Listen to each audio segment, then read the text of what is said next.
when he first saw me, he thought I was so ugly. Yeah, he thought I was so ugly. He literally said that he said to himself that I would rather be unalive than marry a woman that looks like that. And so what drew him to me was really my prayer. Hey, welcome back to Black Press. Thank you for watching. Please like, comment, share, and subscribe. Now let's get to it. Hey, welcome back. Welcome back. I'm Amigo. I'm your boy, Mr. Define. And we are Black Press. If this is your first time watching, please remember to hit like, comment, share, and subscribe. Hit the bell for notifications for all future episodes. So, what you got today? Today, Trish. Yeah, beauty is in the eyes of the beholder. Mm-hmm. Right? Yeah, sure. All right, so we're going to hit you with this first one. Hit it. Always tells me he would have rather stayed single than marry me. How did me and my husband meet? Oh my gosh, we met at church. You know, he has this very funny story that he tells. When he first saw me, he thought I was so ugly. Yeah, he thought I was so ugly. He literally said that he said to himself that I would rather be unalive than marry a woman that looks like that. And so what drew him to me was really my prayer. He saw me praying and he said to himself, you know, God, although she looks like a toe, that's the kind of prayer that I want in a woman. And God told him, that is your wife. And he fought it for so long. He fought it for so long because he was like, there's no way that my wife can look that unattractive. But you know what? God won him over. My husband always and this comment is exactly why. And it was more. Okay. A lot of you guys don't have husbands. It doesn't bother me that my husband called me ugly when he first met me and told me that he was only attracted to my spiritual life, because we have a godly covenant marriage that isn't based on attraction, but is based on ministry and the word of God. Attraction is nothing more than lust, and lust is a sin. You cannot build a marriage on lust. So because our marriage is about ministry, and honoring God, it's okay that he's not super attracted to me, because if he was, we would never get ministry done. Imagine what my ministry would be like, what our marriage would be like if he was constantly rubbing on me and trying to kiss me. That's idolatry. That's sin. That's lust. And this comment is exactly why. Now it's over. What you think about that? I mean, for the most part, she's right. Because what? I mean, okay, I understand what she's saying and what she's like referring to. However, part of like your attraction to somebody else builds like longevity, because of course, see, but that's going off what that's like what she was saying. Yeah, looks fade, and just like different things that she say. Like, I think beauty is in the eyes of the beholder. So, but he didn't behold her to be beautiful. So, I couldn't. You know what? I think he might not have been that attractive either. Or he might have some type of insecurities or something. Oh, he might not have been that attractive neither. Like, because she didn't say he was. You notice she didn't say he was attractive. Yeah, but maybe she said that he didn't find her attractive. I don't think he was very attractive either. I don't think. But you don't think what? I don't think it could work. Like, if you don't find your spouse to be like attractive, why not? Because you gotta look at that. And now that's honestly okay. I want an attractive woman. That's why I married you, right? But if you think about it, once the lights go off, they all look the same anyway. Yeah, but when like you wake up in the middle of the night, right? But but those arranged marriages usually last longer than the marriages that was based off attraction. Yeah. Because like she was saying, it's more about what your vows are, That's if you're true. godly, right? What you base your marriage off of. Like there's Mhm. people that go into relationships for like mutual gain or Mhm. they have like a contract marriage. Yeah. Those last long because they have like something to More strive towards they have more devotion towards the marriage and the because of the goals of the marriage. things Yeah, like of you said, the goals of the the marriage. contract. But it's more of a commitment to the sake of marriage. Mhm. So, especially when you're talking about like when it comes to doing it under God and him wanting a woman that prayed like she does. So if you Mhm. think about Isaac, his marriage was to a woman that that he had never even seen.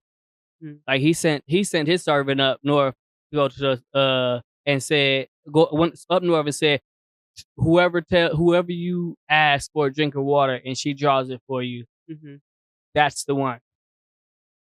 So when she came down, by the time he seen her coming down the hill, she still had a veil over her face. Mhm. But he married her because that was the one that had the right character. Yeah. We so busy looking for the one with the right looks that we'll accept the flawed character because of the look. And then wonder why the marriage or the relationship doesn't work because you started off in a flesh mindset and it continued in flesh. You argued in flesh. You Mhm. disagreed in flesh. You submitted or did not submit, or all of that was in flesh. You never Yeah. actually had the actual value for the marriage. You only valued the physical aspect and how Mhm. that person made you feel when you looked at them. Yeah. So yes, true.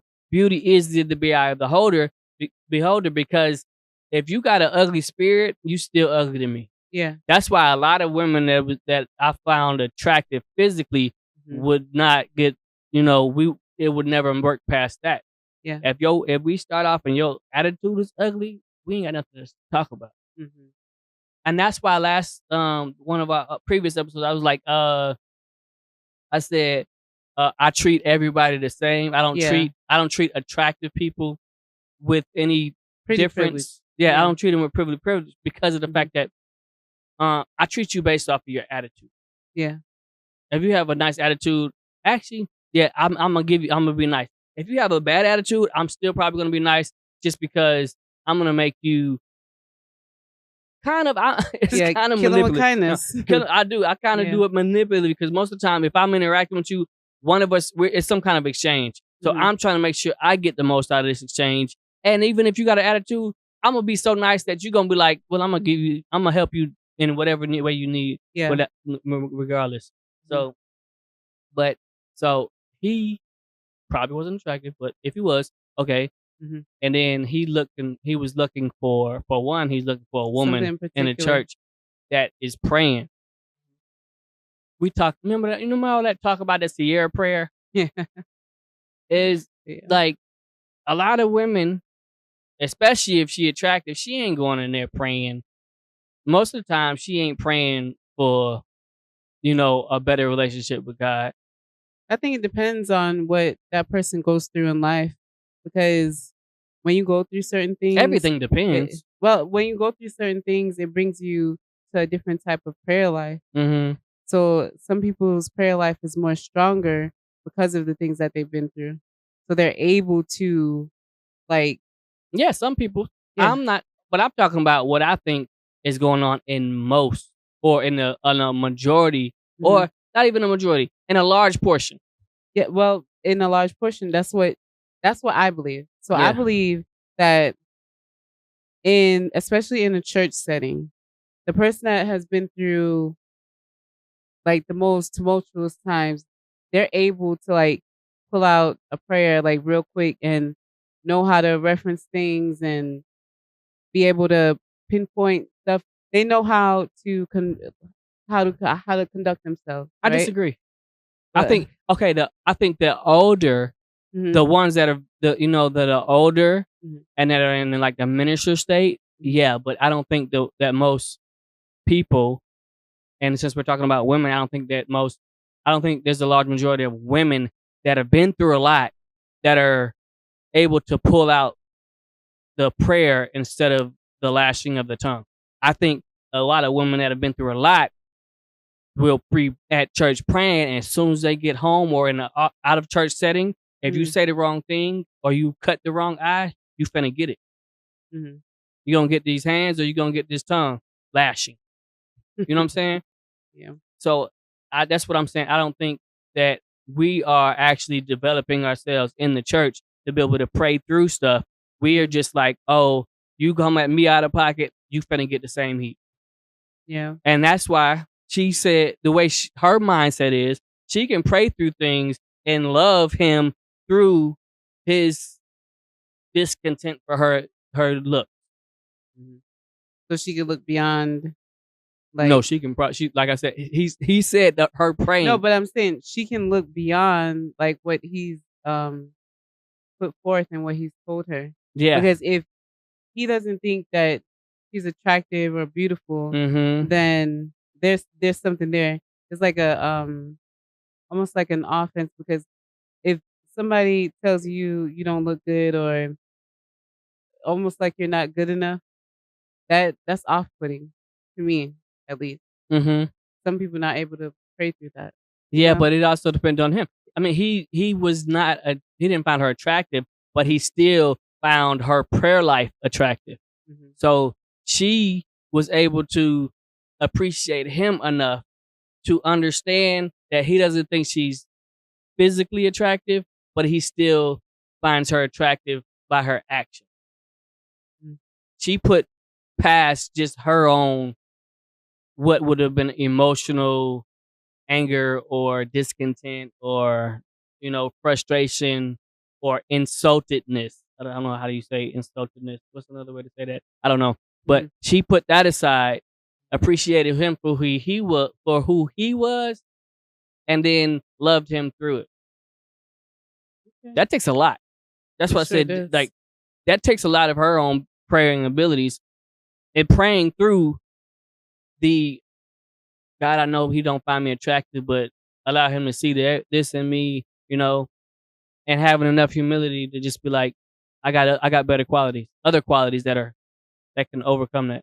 Yeah. I think that's a lot of times that we struggle with, is just being able to recognize that I don't have to be perfect in everything, but the areas that I am good at, I can make that shine. Yeah. But we like, no, you just got to think I'm the most beautiful thing in the world. You mean you want me to lie to you? Yeah. Yeah, exactly. we want to be lied to. When we get down to it, we want to be lied to. Who wants somebody to tell them, nah, babe, that's not it. Exactly. But we want an honest relationship, right? Yeah. Yeah. We don't. Anyway, what do you think? Put your comments in the comment section. Hit the like. Tell us what you think about this video. What do you think about her? Could you do it? I don't know. Could I? Yeah. If she's more attractive than me and she don't think I'm that good looking. How many females have you turned down because they were like unattractive? I turned down a few. Yeah. But I didn't, it wasn't because, but those were all women I didn't see in a church setting also. Yeah. So it would have been different. For me, it might have been different. Let me say that. For me, you just say, I'm not that in touch with God. I'm not that. No, that's not it. But there are some women that want ugly men. Yeah, because ugly men tend to treat you good. Yeah, but then they also say they don't cheat. But then if that's the case, then why are you so scorned if ugly men don't cheat? Man, an ugly man, I just can't stomach it.